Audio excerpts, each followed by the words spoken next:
विश्व Bharti Azad Hind radio 90.0 FM, राष्ट्र प्रथम सदैव प्रथम। जय हिंद, नमस्कार। मैं हूँ वास्तु कृष्णा। सुभारती आजाद हिंद रेडियो पर आप सभी का स्वागत है। ये बहुत ही महत्वपूर्ण और स्पेशल कार्यक्रम है। इस कार्यक्रम में हम हमेशा अपने संस्कारों की, अपनी संस्कृति की, अपने सनातन की बात करते हैं और जो हमारे एक्सपर्ट्स होते हैं हम इस कार्यक्रम में उनको आमंत्रित भी करते हैं। सबसे पहले मैं आप सभी का स्वागत करता हूं और हमारी जो परम आदरणीय हमारी आज की मेहमान हैं आदरणीय डॉक्टर अर्चना जी, मैं चाहता हूं सबसे पहले तो मैं आपका स्वागत करता हूं और चाहता हूं कि आप अपने बारे में परिचय हमारे श्रोताओं को स्वयं दें। धन्यवाद बहुत बहुत। मैं डॉक्टर अर्चना प्रिया आर्य संस्कार जागृति मिशन की अध्यक्ष हूँ और आर्य समाज की प्रचारिका हूँ, सनातन वैदिक धर्म की, और मेरठ के कन्होल लाल महिला महाविद्यालय में संस्कृत विभाग में असिस्टेंट प्रोफेसर हूँ और संस्कृत विभागाध्यक्षा भी हूँ। दोस्तों, बात ये भी है कि जो संस्कृत है ये हमारी पुरातन भाषा है। संस्कृत से ही ऐसा कहा जाता है कि इंग्लिश जन्मी है, संस्कृत से ही हिंदी जन्मी है, ऐसा कहा जाता है। हमारी जो मूल भाषा है वो संस्कृत है। क्या मैं ठीक कह रहा हूँ मैम? बिल्कुल सही कह रहे हो। संस्कृत जो है सबसे हमारी पुरानी भाषा है और सबसे अथाह शब्दकोश, शब्द भंडार हमारी संस्कृत में ही है। जो भी श्लोक है हमारे ग्रंथों में वो सभी तकरीबन संस्कृत में है। उसका जो हिंदी अनुवाद है या उसके बारे में जो असल जो अर्थ है किसी भी श्लोक का, वो आप सबसे बेहतर हमको बता सकती हैं। और क्योंकि आप संस्कारों के ऊपर सबसे ज्यादा बात करती हैं तो मैं चाहता हूं कि जरा सबसे पहले हमको यही बता दें कि संस्कार क्या होते हैं, क्योंकि ये कहा जाता है कि बच्चों को संस्कार दो या तुम्हें संस्कार नहीं दिए क्या, तो संस्कार क्या होते हैं? बिल्कुल सही कहा भैया आपने कि ऐसा कहा जाता है कि संस्कार क्या है। संस्कार के विषय में तो मैं सबसे पहले मैं संस्कृत से ही आपको बताऊंगी कि संस्कार क्या है। तो संस्क्रियते अलंक्रियते शरीरार्द्रेण ससंस्कार है, यानी संस्कार वह है जिससे हमारा शरीर और आत्मा पवित्र होते हैं। हमारे जो शरीर है, हमारा जो आत्मा है, हम कहें विशेष रूप से आत्म तत्व को धो डालना, उस पर जो मैल पड़ा है उसको धो डालना, उसका नाम ही संस्कार है। यानी संस्कारों के द्वारा मनुष्य द्विज बनता है। और अगर एक शब्द में मैं कहूँ, एक लाइन में कहूँ कि संस्कारों के द्वारा, संस्कार वह प्रक्रिया है जिसके द्वारा मनुष्य समाज में रहने के योग्य बनता है। संस्कार वो प्रक्रिया है जिससे कोई भी इंसान समाज में रहने के योग्य बनता है। क्या बात है, बहुत ही अच्छे। तो हम अक्सर ऐसा कहते हैं अपने बच्चों को अच्छे संस्कार दो, अच्छी बातें सिखाओ। तो आपने बताया संस्कार का मूल भाव। तो क्या संस्कार के बिना कोई भी इंसान समाज में रह सकता है, रहने योग्य होता है? और संस्कारवान व्यक्ति का क्या योगदान एक समाज में रहता है? बिल्कुल कहा, संस्कारों के बिना व्यक्ति समाज में रहने योग्य नहीं हो सकता, शायद नहीं। क्योंकि यही कारण है कि आज आप देख सकते हो कि हर व्यक्ति, लगभग आप मैं कह सकती हूँ हर व्यक्ति ही दुखी और परेशान नजर आता है जी।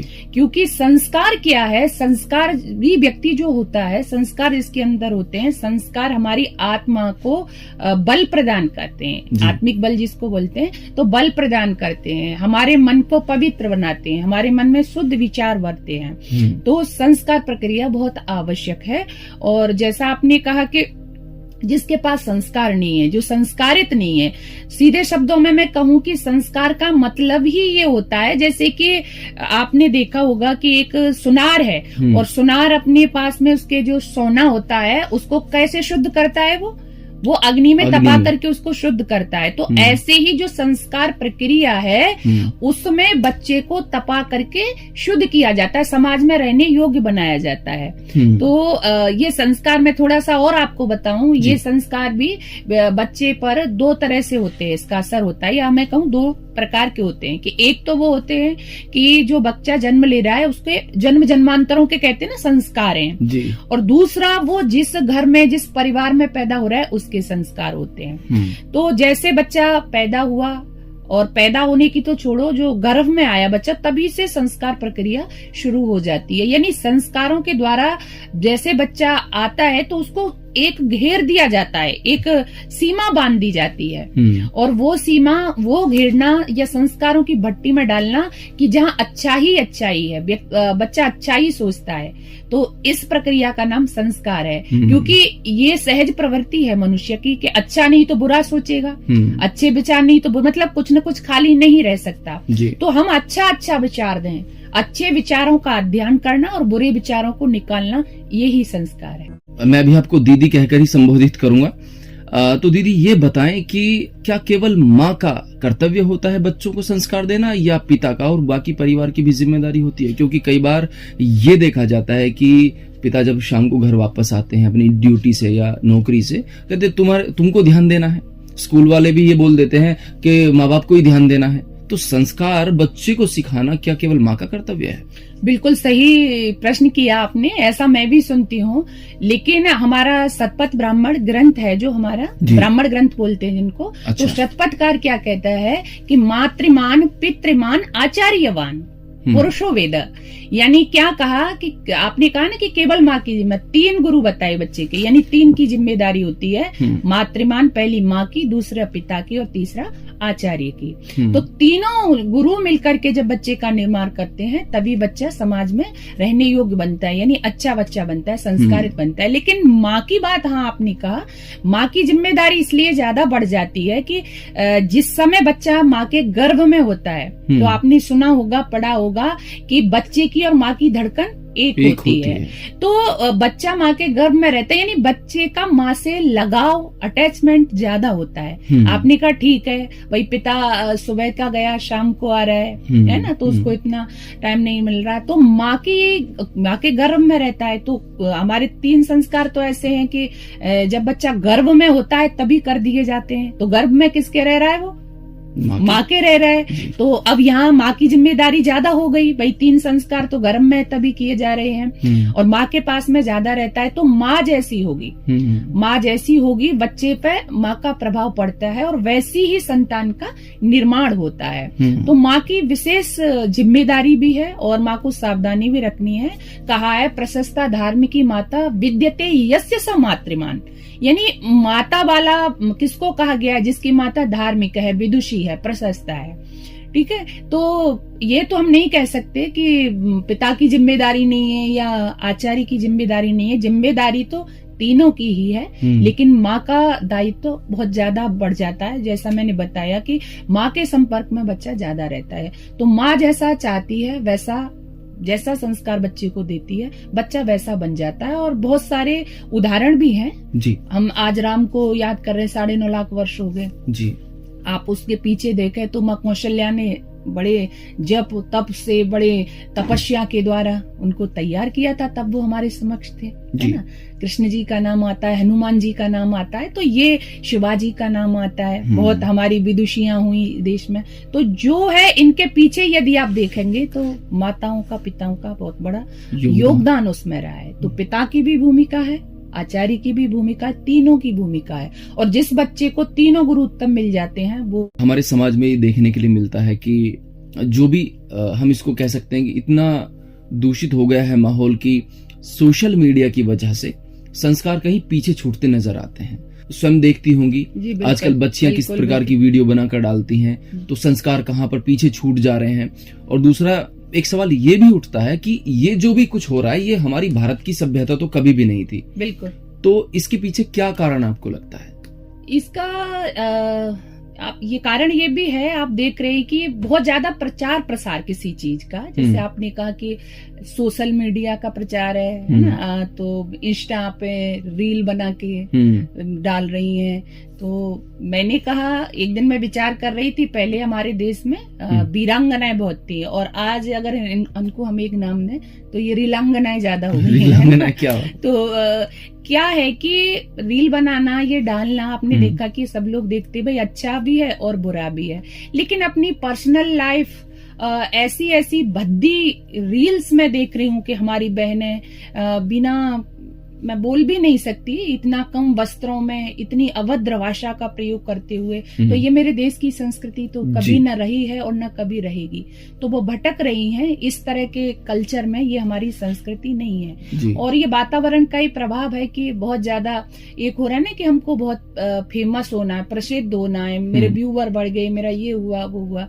तो मैं कहती हूँ कि ये प्रसिद्धि आपके किसी काम की नहीं है। जो एक चरित्रवान व्यक्ति होता है, जो एक सन्मार्ग पर चल करके, जो आपका जो नारीत्व है उसमें विराज करके जो आपको प्रसिद्धि, जो यश मिलता है, उसकी तुलना किसी के साथ में नहीं हो सकती।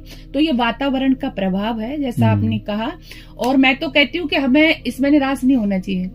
जी आपने कहा ना कि वातावरण इस तरह का बन गया है, आज में क्या करें हम जी कई बार मेरे से बहुत माता पिता मिलते हैं, पूछते हैं बहन जी हमारा बच्चा बड़ा बिगड़ रहा है, गाली देता है, टीवी से नहीं हटता, फोन से नहीं हटता, उसमें गंदी गंदी रील्स देखता है ना, तो और फिर उसका असर होता है बच्चे पे, देख रहा है। तो कई बार आप जैसे लोग भी मेरे को सवाल करते हैं कि क्या इस तरह के वातावरण में संस्कारित संतानें आज हो सकती है कि इनका असर नहीं हो उस पर, ऐसा भी लोग पूछते हैं। तो मैं कहती हूँ बिल्कुल हो सकती हूँ। मैं आपसे बता देना चाहती हूँ, जैसे आपने देखा होगा बम प्रूफ, जैकेट प्रूफ, जी, जी, जी, वाटर प्रूफ सुना है ना, जैसे कि अब एक हम उदाहरण के लिए हम देखते हैं कि जैसे एक सुई है जी, और वो सुई हमारे में चिप जाती है तो क्या होता है, हम करा उठते हैं, यानी असहनीय वेदना वो देती है। लेकिन वही व्यक्ति जो सुई से करा उठता है उसके ऊपर तलवार असर नहीं करती, गोली असर नहीं करती। क्यों? क्योंकि वो जैकेट प्रूफ पहने हुए है। समझ गए ना बात में? और उसी व्यक्ति पर बम असर नहीं करता क्योंकि बम प्रूफ उसने पहना हुआ है। एक सेल आप देखेंगे कि सेल को जरा सा नमी में रख दो तो क्या होता है, खराब हो जाता है। लेकिन उसी सेल को आप पानी में डाल के रखो तो वो खराब नहीं होगा। क्यों? क्योंकि वो वाटर प्रूफ है। तो ऐसा वाटर प्रूफ असर नहीं हुआ पानी का, बम प्रूफ है, बम का असर नहीं होता, जैकेट प्रूफ है, किसी का असर नहीं होता, गोली का असर नहीं होता। ऐसे व्यक्ति के बच्चों पर आज वातावरण का असर हो रहा है ना। आप हिंसा, डकैती, चोरी, बलात्कार, इस तरह की घटनाओं का असर हो रहा है। क्यों हो रहा है? क्योंकि वो हमने संस्कार प्रूफ नहीं बनाए हैं, है ना। जो संस्कार प्रूफ बच्चा बन जाता है उसको हमने संस्कार दे दिए होते तो ये जो समाज में चल रहा है हमारा बच्चा कदापि इनसे प्रभावित नहीं होता। वो ये समझ पाता, सही गलत का निर्णय ले पाता, वो क्या सही है, क्या गलत है, क्या अच्छा है, क्या बुरा है। तो वो सब मैं कह सकती हूँ कि वो इससे, ये जो वातावरण है ये कदापि उसको प्रभावित नहीं करता, इससे वो बच सकता था। तो गलती इसमें हमारी रही कि हमने उसको संस्कार नहीं बनाया। जो छोटी बच्चियां हैं या बच्चे हैं, अगर हम आज से ही उनको बताना शुरू करें कि गलत क्या है और सही क्या, जैसे कि जितनी भी ये युवा पीढ़ी में आज की डेट में जो लड़कियां हैं या लड़के जो भी ये भद्दी वीडियोस बनाकर डालते हैं, वो सस्ती लोकप्रियता, सस्ते लाइक्स के चक्कर में, जबकि ये उनको पता होना चाहिए, संस्कार उनको दिए जाने चाहिए थे कि कितना भी लोकप्रिय आप हो जाएं, एक दिन फिर से आपको दुनिया भूल ही जाएगी। हमारे देश के पहले या सबसे बड़े सुपरस्टार रहे राजेश खन्ना जी, और एक समय लोग उनको भूल गए। बिल्कुल बिल्कुल। अभी तो कोई इतना बड़ा सुपरस्टार बनता भी नहीं है। तो जब अगर हम संस्कारों में बच्चों को ये बताएंगे कि तुम सस्ती लोकप्रियता हासिल करने के लिए नग्नता को मत अपनाओ या संस्कारों को मत त्यागो, तो शायद वो ऐसा काम ना करें। बिल्कुल। और मैं देख रही हूँ कि आप जो हमारे महापुरुष हुए, जो हमारी बहनों से कहना चाहूंगी, जो हमारी ऋषिकाएं हुई हैं, जो वीरांगना हुई हैं, वो आज हमारे मध्य में है क्या? रानी लक्ष्मीबाई आज हमारे मध्य में है क्या? वो रील्स बना करके फेमस हुई थी, है ना। वो तो वो महिला थी, सिंहासन हिलोटे राजवंशों ने भ्रकुटी तानी थी, बूढ़े भारत में फिर से आई नई जवानी थी। और इसमें सुभद्रा कुमारी चौहान की जो कविता है रानी लक्ष्मीबाई पर उन्होंने लिखी, उसमें एक विशेष लाइन आती है कि उस समय क्या हुआ था कि मर्द जो थे, मर्दों के रूप में जहां खड़ी है लक्ष्मीबाई, मर्द बनी मर्दानों में। उनकी गाथा छोड़ चले हम झांसी के मैदानों में, जहां खड़ी है लक्ष्मीबाई, मर्द बनी मर्दानों में। ये होती है समानता। आजकल बहन बेटियां है ना कि हम भी रील बनाएंगे, समान अधिकार है, लेकिन क्या मर्दों की तरह झांसी की रानी लक्ष्मीबाई कहते हैं ना कि तलवार चलाना, घुड़सवारी करना, ये भाई कहते हैं ना एक औरत के बस की कहा बात है। लेकिन वो वीरांगना रानी लक्ष्मीबाई, उनको आज तक हम याद कर रहे हैं। अंग्रेजों को उन्होंने नाकों चने चढ़वा दिए थे। तो ये इस तरह की जो यश होता है, अपाला, घोषा, मैत्री, गार्गी, ये हमारे बीच में देवियां नहीं है, ये रील्स के कारण प्रसिद्ध नहीं थी, इन्होंने कुछ कमाया था। ये साधिकाएं थी, ऋषिकाएं थी। तो मैं इन बहनों से ऐसे ही राम कृष्ण, हनुमान, शिवा, भगत सिंह, ये आज तक है, ये रील के कारण थोड़ी प्रसिद्ध है। और ये मैं कहती हूँ जब तक सूरज चांद रहेगा तब तक इनके यश को, इनके नाम को कोई भुला नहीं सकता है। तो ये होता है प्रसिद्धि पाना, ये होता है लोकप्रियता, जो आजकल हमारे बहन भाई इन बद्दी जो आपने बिल्कुल सही कहा, बड़ा सोचनीय है। कई बार मैं सोचती हूँ कि हम कहाँ भटक रहे हैं, हमारी युवा पीढ़ी हमारी बहनें, हमारे भाई सस्ती लोकप्रियता, केवल ये कमेंट्स और ये कैसे भी कहीं भी नाचने लग जाते हैं, रोड पे नाच रहे हैं, कैसे भी वस्त्र पहन के, मतलब दिन रात बजाय जो देश ज्ञानियों का देश था, विदुषियों का देश था, उस विषय में सर्च न करके, खोज न करके आज हम दिन प्रतिदिन किस तरह से हमें बहुत ज्यादा लाइक्स मिले, रील्स बने। हाँ, रील्स बना सकते हो आप, अच्छे विचार दे सकते हो ना, ठीक है। मैं इस प्लेटफॉर्म का विरोध नहीं कर रही, क्योंकि अच्छी बातें भी आप इस रेडियो एफएम के माध्यम से जो भी पहुंचा रहे हैं, तो ये एक प्लेटफॉर्म है, इससे अच्छी बातें भी जा सकती है, बुरी बातें भी जा सकती है। तो कहीं ना कहीं ये चीज हमें सोचना चाहिए और माता पिता को भी बताना चाहिए कि सही क्या है, गलत क्या है। और लोकप्रिय होना इतना महत्वपूर्ण नहीं है। यदि व्यक्ति का, मैं कहूँ, जमीर मर जाता है, यदि उसका इज्जत ही चला जाता है, तो ये चीजें हमें कहीं ना कहीं समझानी चाहिए बच्चों। और ये सब इसीलिए हो पा रहा है कि शायद उनको संस्कार नहीं दिए गए या उनको इस चीज का ज्ञान नहीं है। तो क्या संस्कार के लिए केवल गुरुकुल में पढ़ाई करना जरूरी है? आज के जमाने में गुरुकुल वैसे बहुत कम बच्चे हैं, इंग्लिश मीडियम स्कूल हुए या अन्य प्रकार के स्कूल हुए वो हैं, तो संस्कारवान बनाएं कैसे बच्चों को? देखो, संस्कार, मैंने कहा कि संस्कार प्रक्रिया हमारे घरों से ही शुरू होती है ना। जो सबसे पहले गर्भाधान से शुरू होती है, तो वो हमारे घर से शुरू होती है, माता के माध्यम से शुरू होती है, तो वहां से प्रक्रिया शुरू होती है। तो ऐसा नहीं है कि हम संस्कारों के लिए गुरुकुल में ही भेजें बच्चों को, ये तो हमारे परिवारों से शुरू होती है। हाँ, गुरुकुल में भेजने का भी हमारा एक संस्कार है, 16 संस्कार है ना, उनमें हमारा एक संस्कार है वेदारंभ संस्कार जिसको कहते हैं। तो वो वेदारंभ संस्कार गुरुकुल में भेजा जाता था बच्चे को, तो वहां उसका निर्माण होता था। जैसा कि आजकल बच्चे स्कूल कॉलेज में जाते हैं, तो वो गुरुकुल परंपरा में, क्योंकि आपको पता है कि गुरुकुलीय जो शिक्षा थी, वहां अपने धर्म, अपनी संस्कृति, अपनी सभ्यता, अपने आचार विचार, अपनी परंपरा, अपने महापुरुष, सबके विषय में बच्चे को पढ़ाया जाता था, अपनी भाषा के विषय में। और मेन जो था, जो मैंने कहा कि वहां मनुष्यता क्या होती है, मनुष्य बनाया जाता था बच्चे को।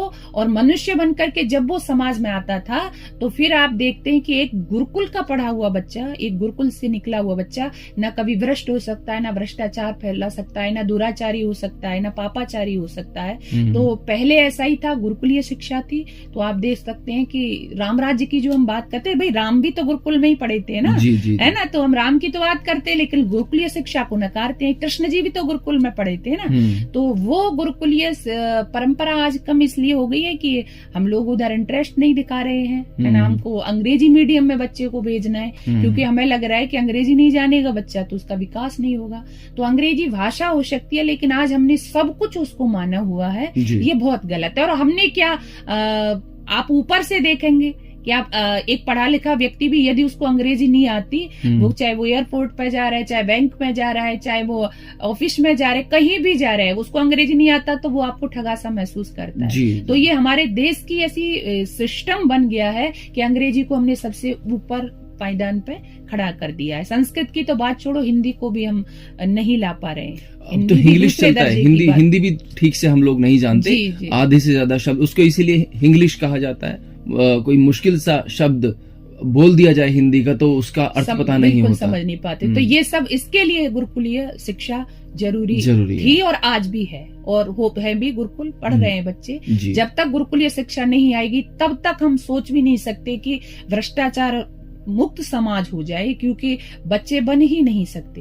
हमारी जो, जब तक गुरुकुलीय शिक्षाएं नहीं आएंगी, तब तक अपने देश, धर्म, संस्कृति के प्रति बच्चों को नहीं मिल सकता। जी, आने वाले कुछ वर्षों में ऐसा भी सुनने में आ रहा है कि हमारी सरकार हमारी जो शिक्षा पद्धति है इसको इम्प्रूव करने के ऊपर काफी विचार कर रही है, और हो सकता है कुछ चेंजेस अगले कुछ वर्षों में भी देखने के लिए मिले। आपसे बात करके मुझे बहुत अच्छा लगा, संस्कारों के विषय में, हमारे सनातन सभ्यता के विषय में, और हमारी आज की पीढ़ी के विषय में बात करके बहुत अच्छा लगा। मैं सबसे पहले आपसे जानना चाहूंगा कि आपको हमारे सुभारती परिवार के इस रेडियो में आकर कैसा लगा, हमारे श्रोताओं से बात करके कैसा लगा? मुझे भी बहुत अच्छा लगा भाई, आपकी इसमें स्टूडियो में आके, आपकी सुभारती परिवार, आपकी श्रोता, आपसे मिलके बहुत अच्छा लगा कि आप आज के समय में देश धर्म, अपनी संस्कृति, सभ्यता के प्रति इतना जागरूक होकर के खुद ही नहीं बल्कि समाज में ये सब जन जागृति करने का काम कर रहे हैं। तो मुझे बहुत अच्छा लगा कि आप इस परंपरा को, संस्कारों की कहें हम, अपना वैदिक विचारधारा को जन जन तक पहुंचाने का प्रयास कर रहे हैं। तो इसके लिए मैं आपको भी बहुत बहुत धन्यवाद देती हूँ कि आपने मुझे बुलाया और अपने इस प्रोग्राम में, और अपने वैदिक विचारों को, अपने संस्कारों के प्रति जो उदासीनता समाज में आ गई है उसको फैलाने के लिए आपने इस चैनल के माध्यम से, इस प्लेटफॉर्म के माध्यम से मुझे भी स्थान दिया। अपने इस कार्यक्रम का नाम रखते हैं संस्कारशाला, जी। और मैं चाहूंगा कि आप अगली बार फिर से इस कार्यक्रम में पधारें, हमारे श्रोताओं के साथ में और बहुत सारी बातें शेयर करें, क्योंकि आपके पास ज्ञान का भंडार है, हमारे सनातन के बारे में हो या हमारी संस्कृति। और क्योंकि संस्कार सबसे जरूरी, आज की पीढ़ी के लिए सबसे ज्यादा जरूरी संस्कार है, और वो उसमें आपने पीएचडी भी किया है, आप पढ़ाती भी हैं बच्चों को। तो मैं यही आशा करता हूं कि आप हमारे अगले निमंत्रण पर जरूर आएंगी, हमारे श्रोताओं को समय बिल्कुल देंगी। बिल्कुल बिल्कुल जरूर आऊंगी। मैं खुद चाहती हूँ, मेरा उद्देश्य ही यही है। संस्कार जागृति मिशन हमारा जो मिशन है, जी। तो उसके माध्यम से कि एक संस्कारित समाज में संस्कारित बच्चे, हर व्यक्ति संस्कारित नजर हो, जहाँ चरित्रहीनता न हो, जहाँ दुराचार न हो, जहाँ पापाचार न हो, जहाँ अत्याचार न हो। हमारे घर ऐसे हों जैसे राम कृष्ण आए थे, आज राम कृष्ण निकले घर घर गली गली से, मेरा उद्देश्य है जो मैं चाहती हूँ। फिर राम कृष्ण निकले घर घर गली गली से, अर्जुन व कर्ण जैसे योद्धा रणस्थली से, भीष्म से ब्रह्मचारी और भीम महाबली से, गौतम कणाद जयमिल ऋषिमल पतंजलि से, फिर से कोई दयानंद जैसा ऋषि दिखा दे, भगवान मेरे देशवासियों को फिर से ऐसी लगन लगे। सुभारती आजाद हिंद रेडियो 90.0 FM, राष्ट्र प्रथम सदैव प्रथम।